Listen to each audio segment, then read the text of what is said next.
I'll take that. Okay, guys, check it out. I want to do a quick recap of my build. Instead of Dank Druid, I'm gonna rename this guy to Drunken Druid, and it's gonna become apparent why. Ah, fuck, it doesn't fit. Drunken, whatever, that's fine. Okay, so I've had a lot of success with this Druid, and one of the good things about him is that he's not really expensive to build. It does take one epic, that's Alex Trasher right here, to make it like really nice, but you can do without it. I'm thinking anything high damage will be good. Or you can pick and choose. It's kind of flexible, but more or less relies on the element, and that's where the Drunken comes in here. It's these guys, the Brewmaster, and where's the other one? Where's his apprentice? Oh yeah, they're here, Youthful Brewmaster. So right now I only have 2 of them. Works out, but I'm really tempted to add more. I'm probably gonna sacrifice Savage Roar for that. Or maybe I'll sacrifice the Claw. I do come with a Claw. Anyway, so as you can see, I got 2 Innervate, 2 Claw, 2 Mark of the Wild, 2 Wild Growth, Ancient Watcher, Geomancer, 2 Geomancers, Novice Engineer, the Brewmaster, Healing Touch, Savage Roar, 2 Swipes, another Brewmaster, 2 Keepers of the Groove, 2 Ogre Magi, Nourish, 2 Druids of the Claws, 2 Starfires, 2 Ironbark Protectors, and Alex Trasher. Now, how these cards synergize with each other. Okay, so the Innervate's straightforward, 2 mana crystals, a huge boost. You have 7 mana, pop this, you have 9, you pop Alex Trasher, and it's basically a game changer right there. Not restricted to that. It's basically good for any other builds. Let's say you pop the Novice Engineer for 2, and for example, you already have an Ancient Watcher on board. This is an extremely strong card because it's actually, not only is it not susceptible to silence, but it can actually work with silence quite well as a synergy. I don't like to do that, but I always have the option because I have 2 of these Keepers of the Groove. But getting back to the point is that, let's say I have this guy, and I pop Novice, and I get a, what's it called, Mark of the Wild. This is basically the combo. Mark of the Wild with the Ancient Watcher becomes the second best taunter to this guy, and that's only for 4 mana, 2 cards. It's kind of tricky, but it really works out and saves your ass a lot. So basically I can do it all in 1 turn. And let's say a priest chooses to silence me. Well, that's fucking perfect. I'm gonna lose the 2/2 on a taunt, but I still have a fairly powerful 4/5 warrior that only cost me 2 mana to make. So I really like this card, especially for Druid. Other people use it as well with silence, but I like it with Druid more because of the taunt. I don't even have to use them for damage. I just keep them there, let the minions hack away at him while I do my own damage. Anyway, Wild Growth. This is a roll card, meaning when you start the game, you always want to try to roll 1 of these because it gives you the huge mana advantage. Let's say when you'll need that extra mana to pop the Claw, where is it, the Swipe, and get rid of a bunch of those Murlocs, or you know, it's just a straightforward advantage type of deal. Also, it gives you Alex Trasher turn early, this guy turn early, and if you, let's say, get really unlucky and roll them later on, let's say 7th, 8th, 9th turn, well, I wouldn't use them then because you just wait for the 10th turn and then just get them for a free draw. So it's quite synergistic in that sense.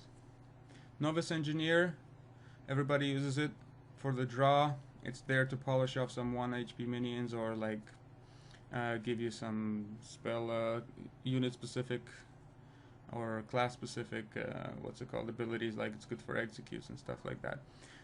But in my case, with this guy and with this guy, she synergizes really well.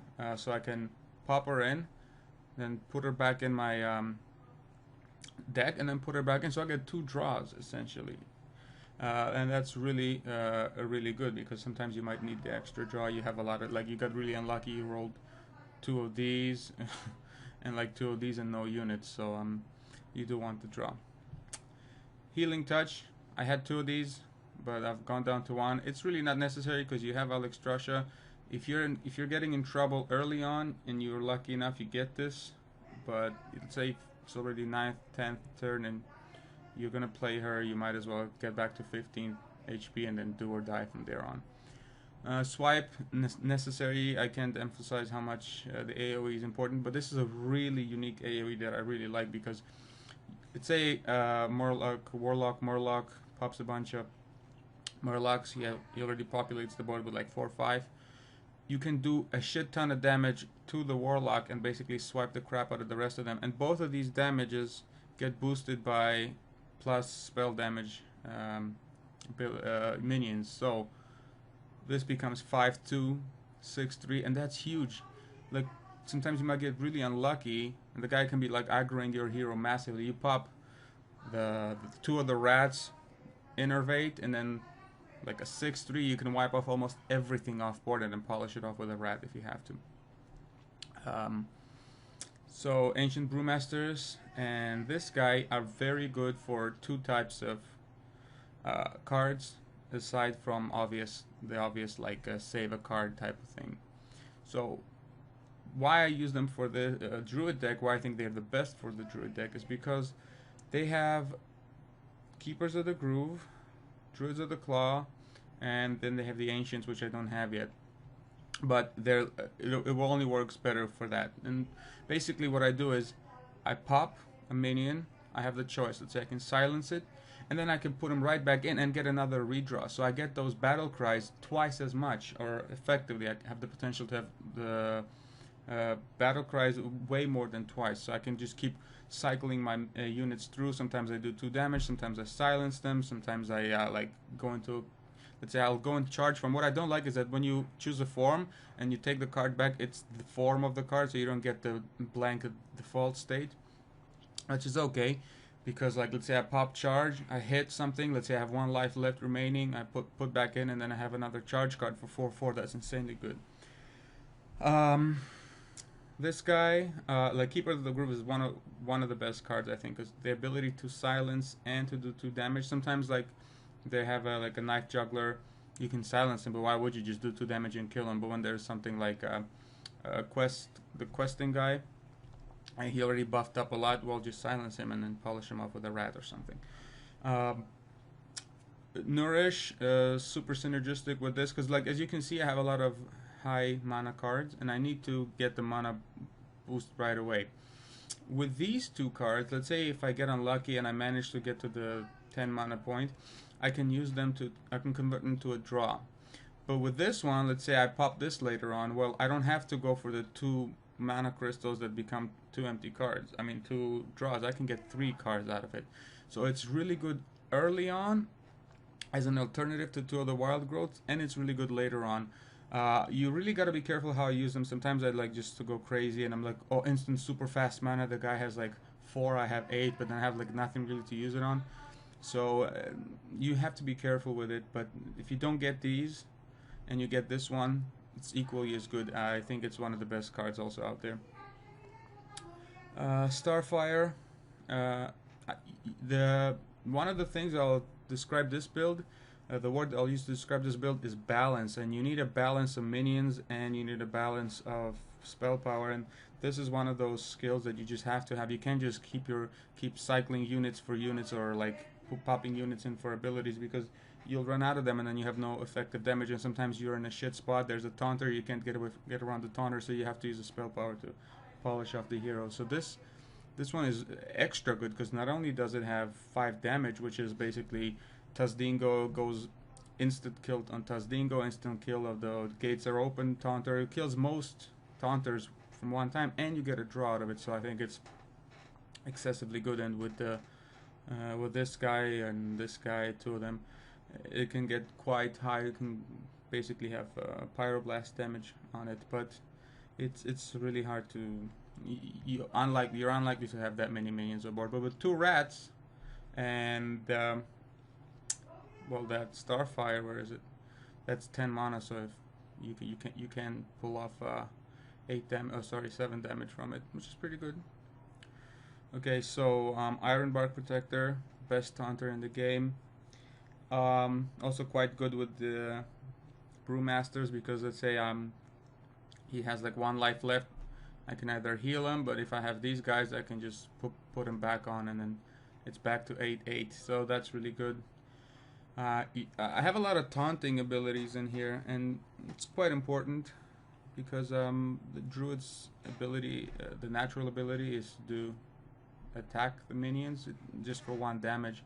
That's why I have Claw sometimes to polish off small minions, or if I need to supplement some damage when like you have just a little bit and you have to edge out and you have to get the taunter off so you can do the full 8 damage. That's why I keep the Claw there, and Mark of the Wild really helps not only with this guy, but let's say with the Keeper of the Group. That's a 4/6 taunt right there, same as this one, and it really saves your skin. So finally, I've already covered Alexstrasza. Not only can you basically turn the tides of battle in your favor instantly, but you could, if you're lucky enough and they don't polymorph, because usually when you play this card, you really have to expect that it's going to get either polymorphed or well, the silence doesn't do anything to it, but it's either going to get polymorphed or hexed or something like that. But let's say if it gets frozen, gets badly damaged, you pop the Brewmaster in, save her, and then let's say you might be in trouble and she can give you your life back. But I think I haven't had the case where I managed to save her, because she's an instant target, and like I said, Mark of the Wild, she becomes absolutely like a total death trap. Savage Roar, another one of those supplementary skills that I have. It's not really synergistic with anything because I don't get the chance to have a lot of units on board. They're all really expensive, and you can't accumulate them because with the current meta, it's Fireball, Fireball, Fireball, or like Shadow Wards, and this one is just there, kind of like the Claw, where it's like, okay, look, the hero has 3 life left. I'm just gonna pop the Savage Roar. You don't have the extra turn to like use your minion, put him there, and you just pop the Savage Roar, polish the hero off, or you know, there's a pesky little taunter, has 2 life, and you have like 8 damage Iron Bark on there, and sometimes you just need the 2 extra damage on the Iron Bark. Let's say the hero has 10 life, and you just have to do it that turn, otherwise you will lose. And it's for situations like that. It's probably one of the more expendable cards. You can replace it for the upgraded version of this one, the 4 mana one, to pass me the Arclight Spanner Girl, and that also becomes synergistic with Bears, Mark of the Wild, and I don't know, I guess just 2 damages in this. Like, this is just total crap, but that's how it is. So I'll show you guys some gameplay later on. All right, I hope you like